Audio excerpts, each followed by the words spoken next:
इन तस्वीरों को देख लीजिए। वृंदावन में प्रेमानंद महाराज जी का जादू देख लीजिए। वृंदावन के प्रेमानंद महाराज को लेकर आपने भक्तों का अपार प्यार तो बिल्कुल देखा होगा। अब सोशल मीडिया से लेकर उनके भक्त सवाल पूछ रहे हैं कि आखिर प्रेमानंद महाराज जूते क्यों पहनते हैं। वृंदावन के कुछ भक्तों का मत है कि अधिकतर संत तो नंगे पैर वृंदावन की रज में चलते हैं। उन्हीं भक्तों के सवाल को लेकर हमारी टीम ने राधा केली कुंज में बात की। उसके बाद हमने इसका आकलन किया कि देश के जाने माने डॉक्टर इसको लेकर क्या कहते हैं।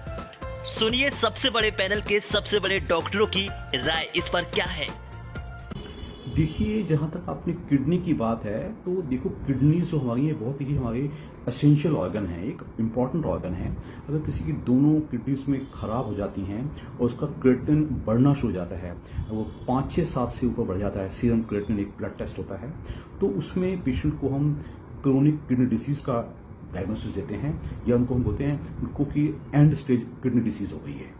तो उसमें डायलिसिस ही इलाज है। तो जब किडनी हमारी खराब हो जाती है तो जो हमारा मल मूत्र है वो बाहर नहीं निकल पाता, उससे हमारा शरीर खराब होना शुरू हो जाता है। उसका कोई और इलाज नहीं है, उसको रेगुलर नेफ्रोलॉजिस्ट की सलाह से डायलिसिस किया जाए।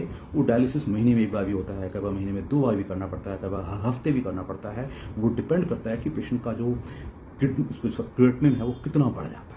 तो इसमें कोई अटरम पटरम या दूसरे कोई इलाज नहीं हो सकते हैं, उसका डायलिसिस कराना ही इलाज है। और अगर कुछ और इलाज होता है तो आप किडनी ट्रांसप्लांट यानी कि किडनी दूसरा कोई परिवार का सदस्य दे तो हम डायलिसिस से बच सकते हैं। अदरवाइज जब तक किडनी ट्रांसप्लांट नहीं होता है तब तक सिर्फ डायलिसिस ही इलाज है।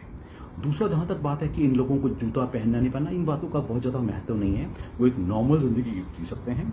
लेकिन ये सच है, जो ये किडनी के पेशेंट्स होते हैं जिनको डायलिसिस मिल रहा होता है, इनको इन्फेक्शंस बहुत ज़्यादा होते हैं। तो ऐसे लोगों को अलग रहना बहुत जरूरी है, नहीं तो उनको बार बार कोई भी इन्फेक्शन हो जाएगा। पेशाब का इन्फेक्शन होता है, सांस का इन्फेक्शन होता है, दूसरे इन्फेक्शन हो सकते हैं। तो इनको एक अलग रखना बहुत ज़्यादा फायदेमंद है। जहाँ तक बात है कि अब चूंकि मुझे नहीं मालूम कि जो वृंदावन के महाराज जी उनका कितना एक्चुअल स्टेटस है, तो मैं कहूँगा कि वो अपने नेफ्रोलॉजिस्ट के टच में रहें और उनकी सलाह को सख्ती से फॉलो रहें, अलग से रहें ताकि उनको इन्फेक्शंस ना हो। बाकी जो डाइट है उनको डॉक्टर की सलाह से लेना चाहिए, ज़्यादा प्रोटीन वगैरह नहीं लेने चाहिए। अगर ये सलाहें फॉलो करेंगे तो जिंदगी लंबी भी कर सकती है। और अगर किडनी ट्रांसप्लांट का इंतजाम हो जाए तो पेशेंट का जीवन काफ़ी हद तक वो अच्छा हो सकता है। जाहिर है कि जवाब बिल्कुल साफ है। इन्फेक्शन का खतरा हो सकता है, मिट्टी शरीर को नुकसान दे सकती है, किसी के हाथ लगने से भी दिक्कत हो सकती है।